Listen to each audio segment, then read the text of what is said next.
steep hills and deep woods. Very few roads and trails that are almost always unmarked.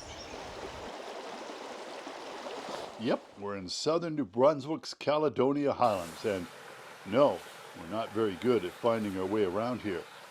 These highlands run from south of Moncton almost to St. John and include peaks like Poley Mountain in the Sussex area.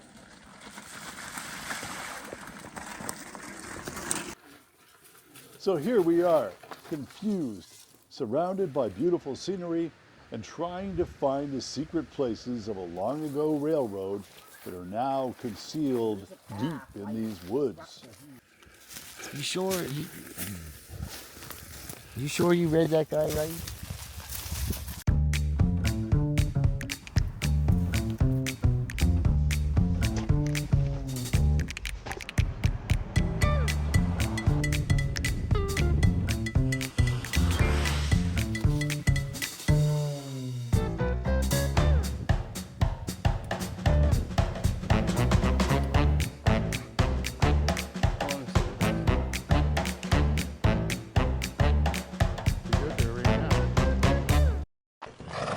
A 150 years ago, sensible and experienced railway planners described the landscape in the Caledonia Highlands as chopped up. Building a railway through these hills with only men, horses, and hand tools would be more trouble than it's worth. But where they saw problems, landowners and business people in Upham and St. Martin's saw opportunity. A railway would get their lumber products to market and open up their communities to the world, and someone else will be paying nearly 90% of the cost, the provincial government. Their new company, the St. Martin's and Upham Railway, had no experience and a tendency to cut corners that was already alarming provincial officials keeping an eye on the spending.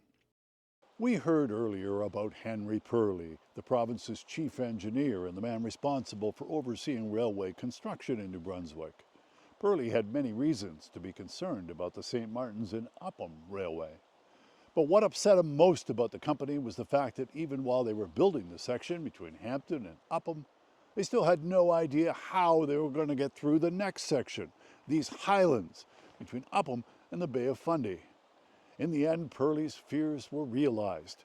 It was a rush job, and the route chosen had inclines of up to 129 feet per mile.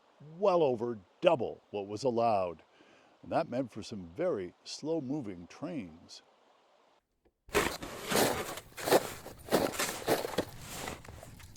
The train often inched along at a crawl through these highlands.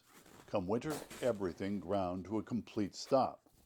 The railbed cut into the hillsides that had been made so narrow plowing was impossible.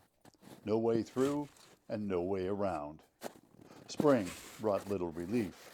With the thaw came runoff from melting snow. The railbed turned soggy, and until it dried out, could not be trusted to carry a train. During those difficult months, an odd sight would appear on the tracks to take over mail service. It was a 1915 Model T car owned by the Reed family of Upham.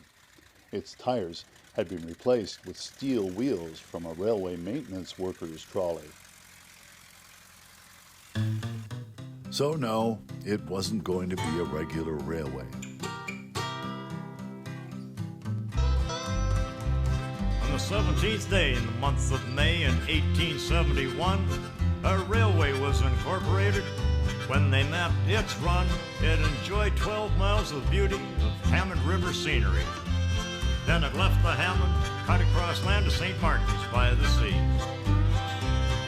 In Ruby Cusick's book, The St. Martin's Train, one passenger remembers it moving so slow people would step off to pick wildflowers and still have time to climb back on. There were many times it would have to back up to take a second or even a third run to get over one of the hills. It was seldom on time, but it was much loved. On paper it was a branch line, but around here it was much more than that. It was part of the fabric of the community, almost part of the family. Everyone knew the trainman by name, and maybe that's why it survives today. in memory, in imagination, in story, and in song. The very first engine to run the track from Hampton to St. Martin's and back was a 4-4-wheeler with a funnel stack. Old Molly was her name. George Vaughan, conductor, he'd step outside, called stops to the folks who'd ride. His clear, strong voice was George's pride, was his claim to fame. He'd say, all aboard! Now leaving Hampton, Smithtown, Robertson, Salt Springs, Barnesville, Titus Mills, Upland, Tabor Bridge, Hanford Brook, Porter Road, Henry's Lake, St. Martin's. Want to reach Beach Street? Better get started.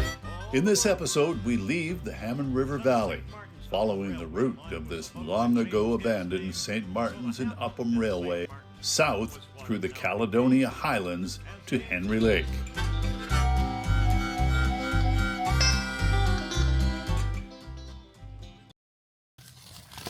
Birch bark. That's how you start a good fire, baby. But before that, Scott takes his wilderness trail cooking to a new level. The plan is to pack a whole fish in clay and toss it straight into the fire.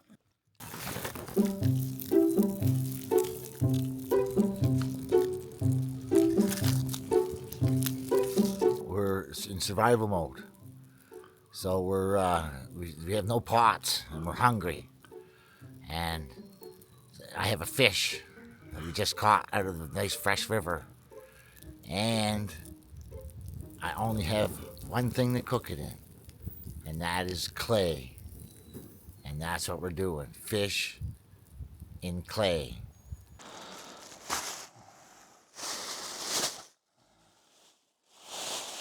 Look at that.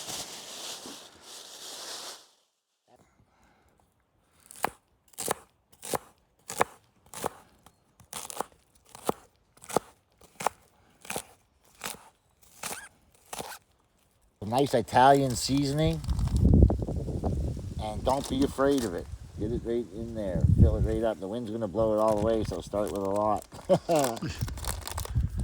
And then some chili powder, just because I love a little spice in there. And so there's garlic, chili powder, peanuts, cashews, almonds. You can't stuff it too full.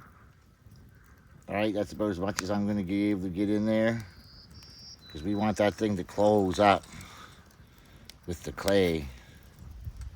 I saw this when I was like 6 years old, 7 years old. I'm not going to say the date, but back in when there's only 3 channels on TV, you know what I mean? And there was these guys talking about survival instinct and whatever, how to survive if you're in a situation where you had to survive. And one of them was to eat. You could always spear a fish if you're near a river or whatever, and then you have nothing to cook it in, so you just throw the whole fish in clay and throw it in a fire. And that clay should harden up like a pot, you know what I mean? And then when you sort of crack it and break it, it's supposed to all just peel off and all the good eatings right there, and all the skin comes off and everything, and it's just So hopefully everything goes right.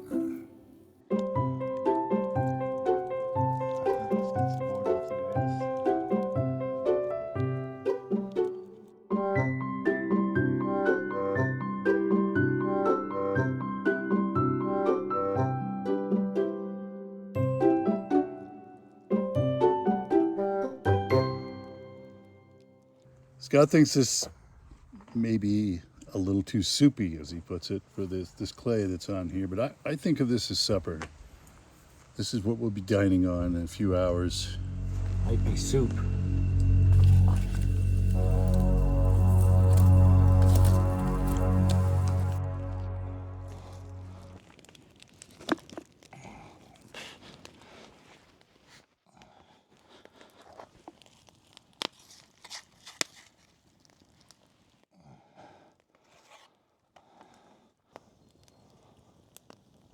Cover that all up. Look at that. Actually, it's quite nice, isn't it, Connell?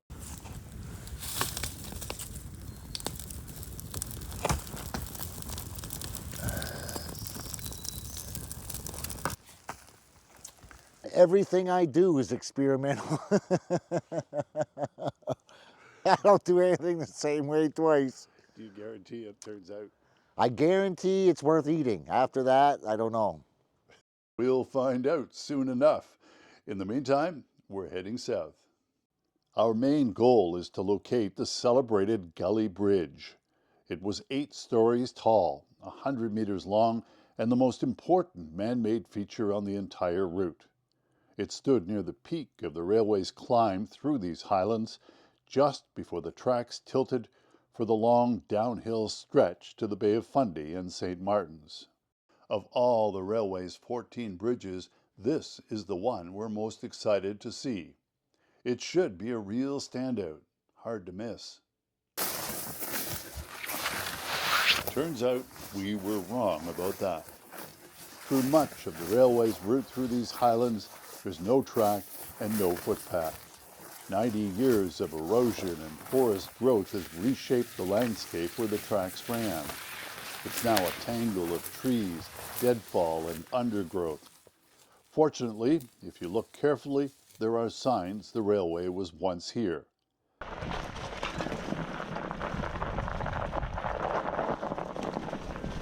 Our first outing showed us just how hard this was going to be.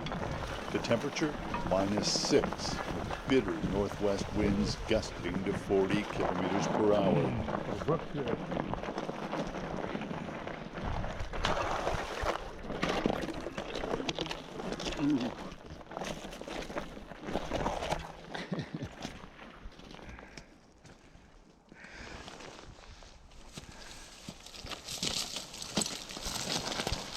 Rough.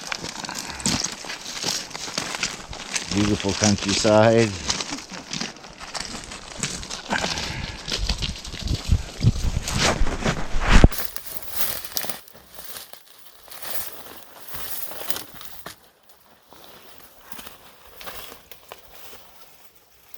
Wow, it's all caved in.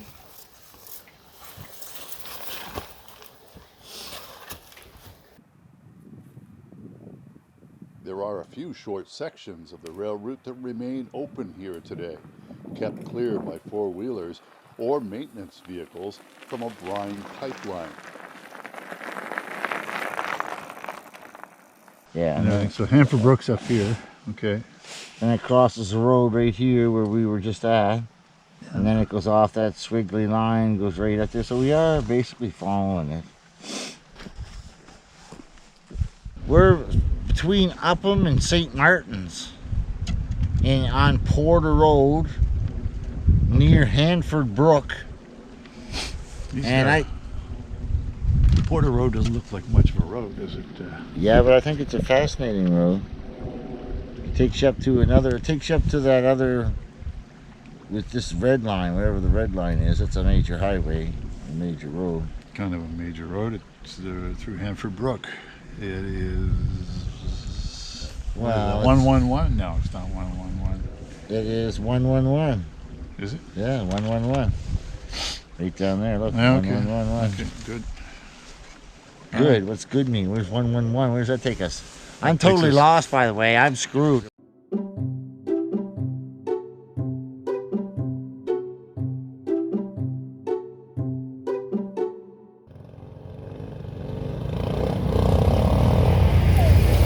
Hey!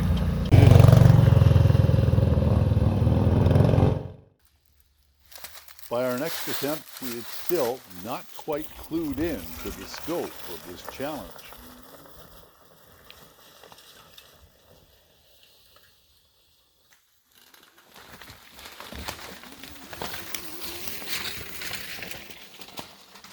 There are no signs pointing visitors to the railway anywhere along its route. No historic plaques. It's not marked on maps today. Trial and error seem to be the best way to go. Oh, there's no sign of an old road.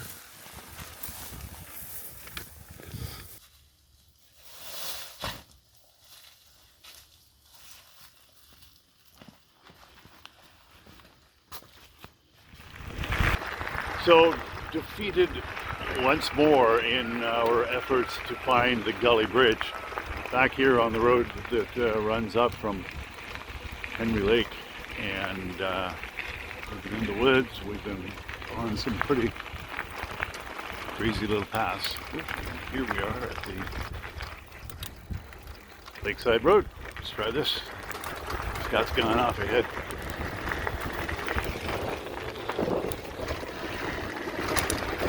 Bumpy road, holding a phone, riding with one hand.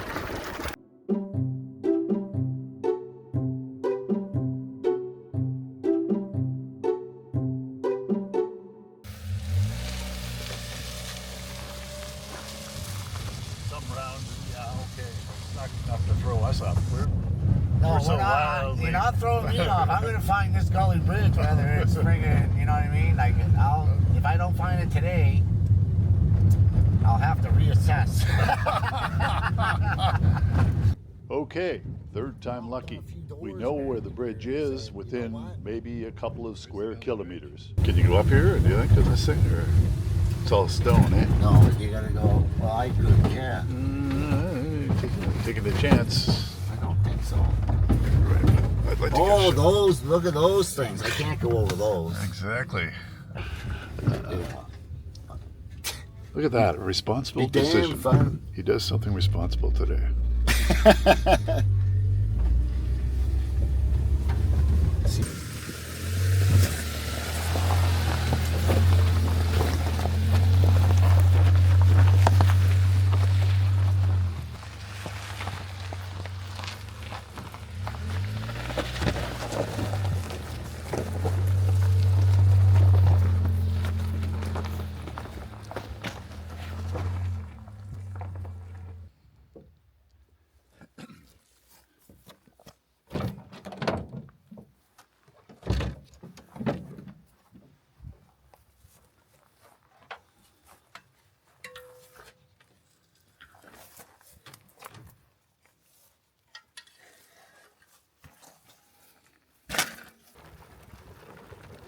We eventually find what looks like a promising trail.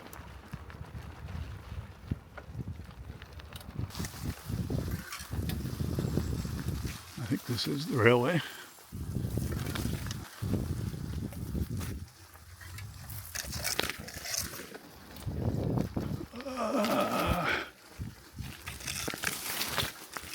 Swampy. Cut up.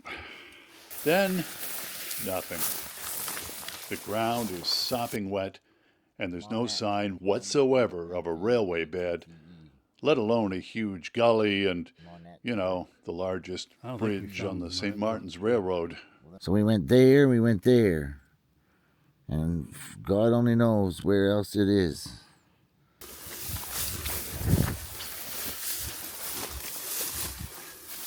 We're getting tired and cranky, and don't seem to be getting any closer to finding the bridge. Ooh.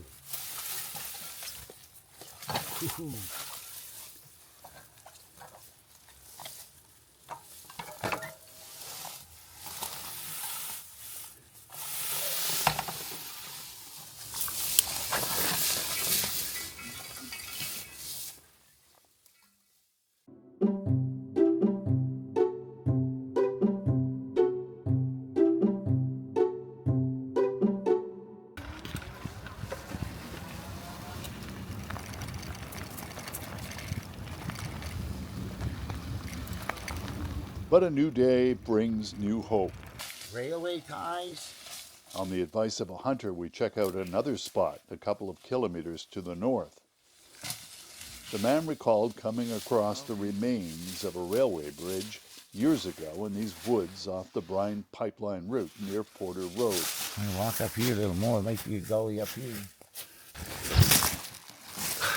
We plunge in, and in no time find ourselves struggling amid serious deadfall to move up a narrow canyon.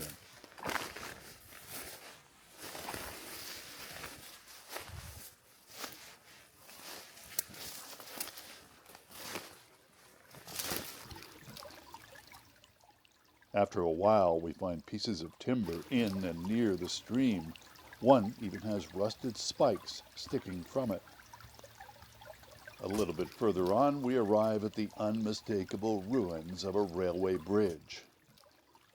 It's Scott. He's standing up on the top. We got it. I think we found it. This has got to be it. Cliff right here.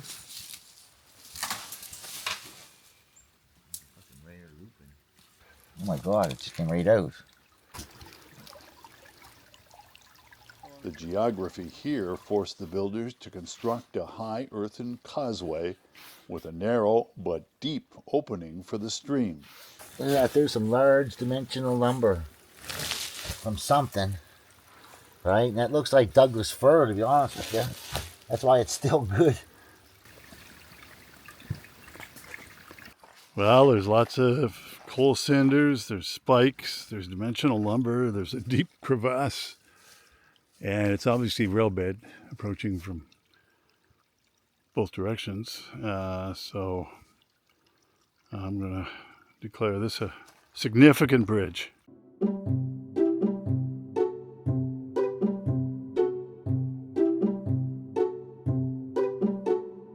I just get mad when I think about the Gully Bridge. I get mad. Why can't we find this damn bridge? So I could tell they were having a lot of trouble because he'd said they'd been there many times and a lot of bushwhacking, and so just the frustration in his voice when he called. And he was actually asking his sister, so that's rare. So yeah, that's what happened. I'm Dale, I'm Scott's sister. So she called me back and she goes, I want to text you, found the information. There's geocaches all along that site, all along that route. And there's one called the Gully Bridge. I screenshotted it actually, a map overhead of whereabouts off the town plot road that you would park, and approximately gave them approximate distance and to go to the left side of the town plot road from St. Martin's. We can go along here farther to the next road that turns in, which is the road we were on before. I want to drink at Colliding Tides at Gully Bridge is what I want. You think that'll happen today? It's going to happen today, yes. Today's the day. Well, if it is, I'm going to, I don't know. But I can't wait to find out how he made out. I mean, in the future, like when this airs, I can actually see what happened. Ah, shit.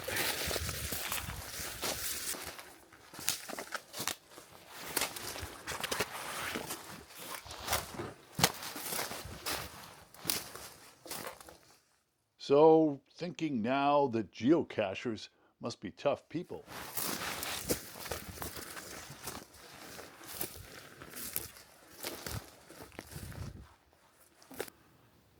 A long, low embankment.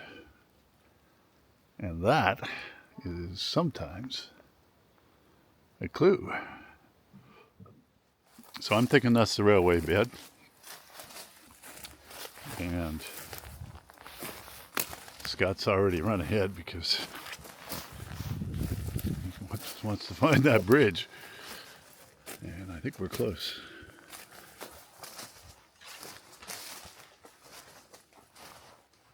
Speak up.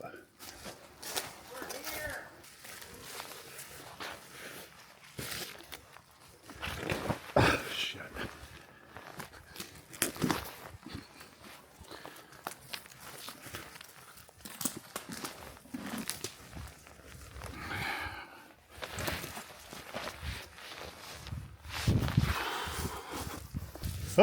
Oh, look at this. Look at this. This is the Gully Bridge. Welcome to the Gully Bridge. This is it. It's distinctive. Look, I mean, you can't, it's a railway track. There's no question. And up to the next one.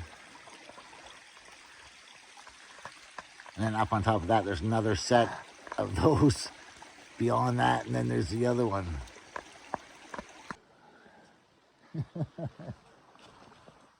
We're rolling. Looks like a shitty shot. We should get up, move up a little bit. There we are. That's better. So welcome to the Gully Bridge. Cheers. Gully Bridge. We made it. I don't know what this hat is that Connell gave me. He lost his hat halfway through the... How'd I you picked find that that up hanging on? Was it hanging 10 on a feet branch? from the bike. Was it? No fucking kidding.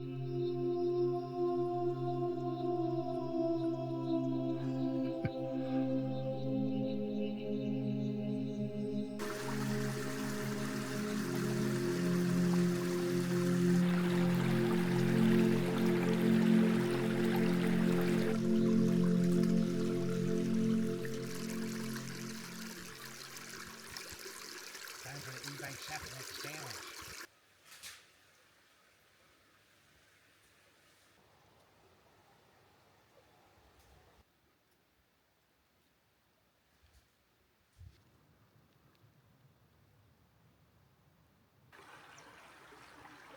Scott's got to jump off.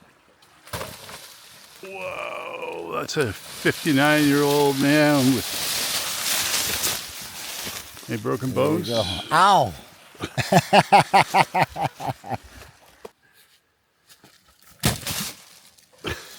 Found it. Batman. Found it. All right, we're going to open up. We are not geocache members. We are Not pure. yes. We stress that we're not geocache members. But we're going to misled. respect. We're going to respect whatever Yes, the we're rules gonna are here. respect. But we are going to read it. Yeah. So and dig through it. So what do we got? I don't know. She's hard to open. Okay, I don't know. Must be yours. There, I'd open there. You see, Look, we got a logbook. We got some quarters, a button.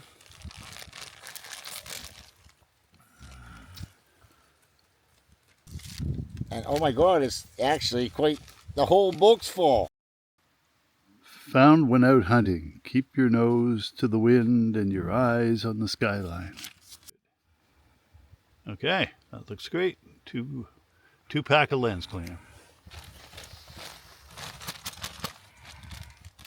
On the pen.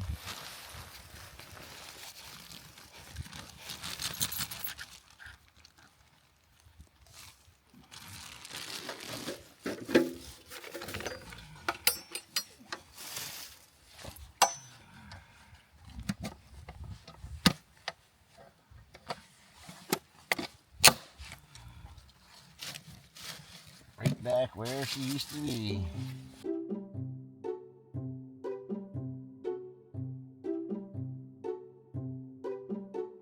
Well, the gully bridge is now behind us. It's time to check back in on that beautiful rainbow trout.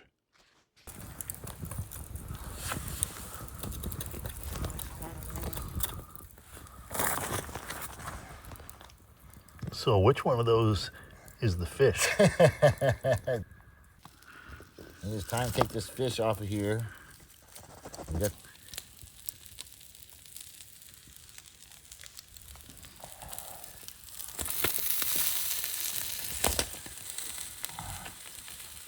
there, fish and clay. Looks like salmon in the middle. Oh, it's beautiful.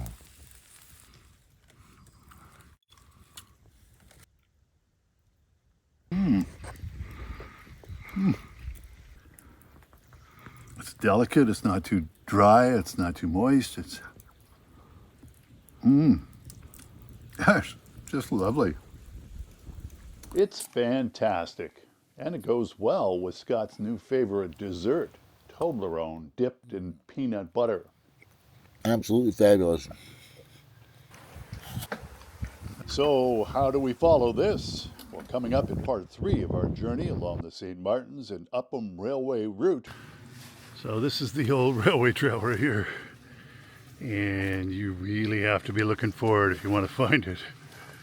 We encounter more rough terrain, discover new bridge sites, and Scott cooks a delicious chicken tacos meal.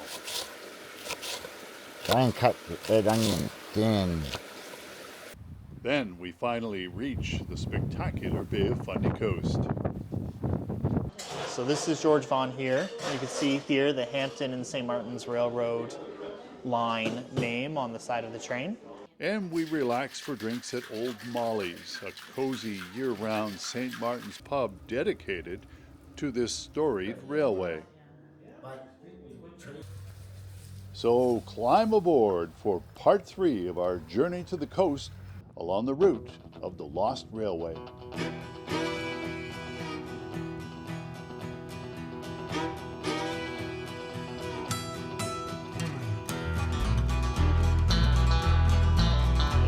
With With the clicking of her wheels and the clanging of her bell, the iron horse had a story to tell of the golden harvest from the prairie floor. Of BC timber and iron ore. All the smoke from her stack would blacken the sky, and they shovel the coal and the sparks would fly, and the scream of her whistle was a mournful wail. And her big wheels roll on the coal steel rails. From the Moncton Junction heading north, the E&A Railroad proved its worth on the hand-cut hardwood rails they laid. New Brunswick's first was a narrow gauge. The smoke from her stack would blacken the sky, they shovel the coal and the sparks would fly, and the scream of her whistle was a mournful wail.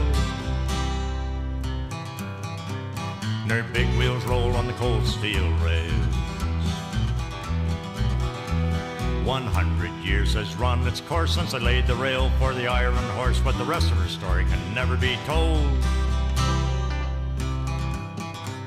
Her tender's empty and her boiler's cold.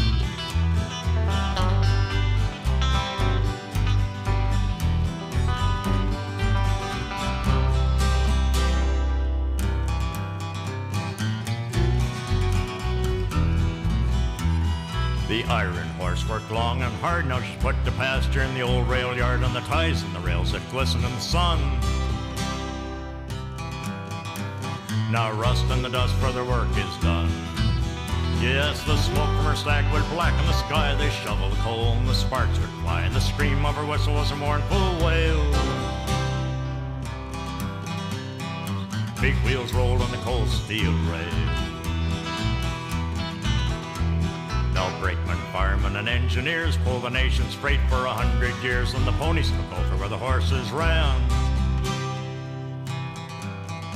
Pulling loads on the roads across this land.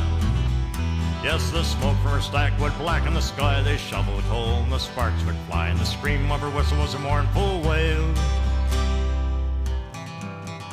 And her big wheels rolled on the cold steel rails. Now these blacktop ponies, they carry the loads, these 18-wheelers on Canada's roads, but many a hobo mourns the loss of the days of old and the iron horse. Yes, the smoke from her stack would blacken the sky, and they shovel the coal and the sparks would fly, and the scream of her whistle was a mournful wail. And her big wheels roll on the cold steel rails. Yes, her big wheels roll on the cold steel